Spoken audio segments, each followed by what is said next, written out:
आज हम panic attack के बारे में कुछ बातें करते हैं।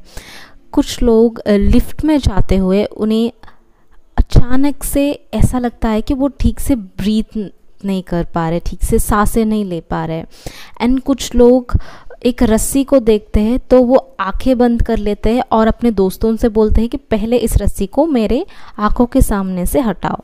एंड उसी टाइम पे वो अपनी दिल के ऊपर हाथ रख के ऐसे बैठ जाते हैं और उन्हें ऐसा लगता है कि उनका हार्ट बीट या तो ज़्यादा बढ़ रहा है या फिर बहुत ही कम हो रहा है। तो ऐसा सिचुएशन जो होता है उसे पैनिक अटैक कहते हैं। उस सिचुएशन को उन्हें कैसे हैंडल करना है बता नहीं, इसीलिए इतना इफ़ेक्ट होता है कि उनकी बॉडी भी उन्हें सपोर्ट नहीं करती है। कुछ टाइम के लिए वो नॉर्मल फंक्शन या एक्टिविटीज़ नहीं कर पाते हैं।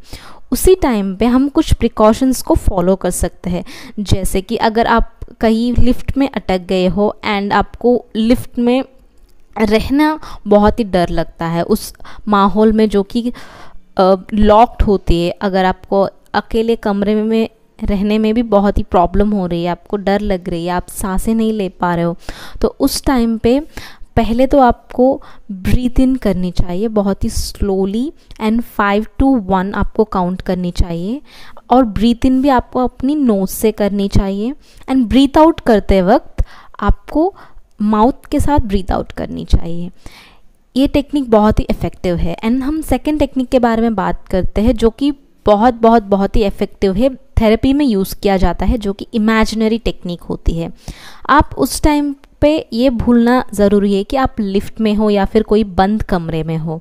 आपको ये इमेजिन करना है कि आप अपनी फेवरेट जगह पे, जहाँ पे माउंटेन्स है, बीच है, स्नो फॉल हो रही है एंड आपके मॉम आपकी फेवरेट डिशेस बना रही है एंड आप अपनी फैमिली के साथ या फिर आप अपने स्पाउस के साथ, अपनी गर्लफ्रेंड या फिर बॉयफ्रेंड के साथ बैठ के खाना खा रहे हो।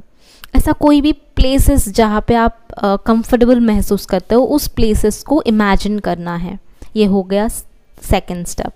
एंड हम थर्ड स्टेप की बात करें, हम उस टाइम पे आप चाहे तो कुछ मंत्रा को भी आप यूज़ कर सकते हो। कुछ स्पिरिचुअल या डिवोशनल इंसान होते हैं जो कि मंत्रा जप करने में उन्हें अच्छा लगता है, उन्हें कुछ प्रेयर्स अच्छा लगता है। उस टाइम पे आप उस प्रेयर्स को भी आप याद कर सकते हो, या फिर आप चाहे तो कुछ मूवीज़ को भी याद कर सकते हो, कुछ कॉमेडी सीन्स को भी याद कर सकते हो, म्यूज़िक भी आप गा सकते हो मन ही मन। जब हम पैनिक अटैक्स की बात करें तो बहुत लोगों को ब्रीथिंग प्रॉब्लम होती है, वो ठीक से सांसें नहीं ले पाते हैं। मैं उन लोगों को सजेस्ट करूँगी अपनी हैंडबैग में या फिर पॉकेट में आप पेपर बैग्स को कैरी करें। पेपर बैग्स को यूज़ करते हो आप अपनी नोज एंड माउथ के साथ एक ही साथ में आप ब्रीथ इन ब्रीथ आउट कर सकते हो। कोई रूल्स नहीं है कि आपको नोज़ के साथ ही ब्रीथ इन करनी चाहिए या फिर माउथ के साथ ही ब्रीथ आउट करनी चाहिए। जब पेपर बैग का आप यूज़ करते हो उस टाइम पे आपको अपनी उस टाइम पे जो भी आपको कंफर्टेबल लगे आप वैसे ब्रीथ इन ब्रीथ आउट कर सकते हो उस पेपर बैग को यूज़ करके। तो ये रही कुछ बातें फोबिया के बारे में, फियर के बारे में एंड पैनिक अटैक के बारे में।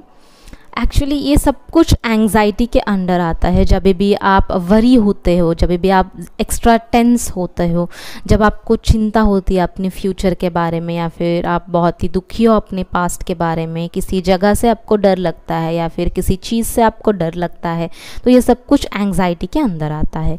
Hi, this is Deepti and I'm currently doing my master's in psychology and I'm working as an intern in India Gives Foundation.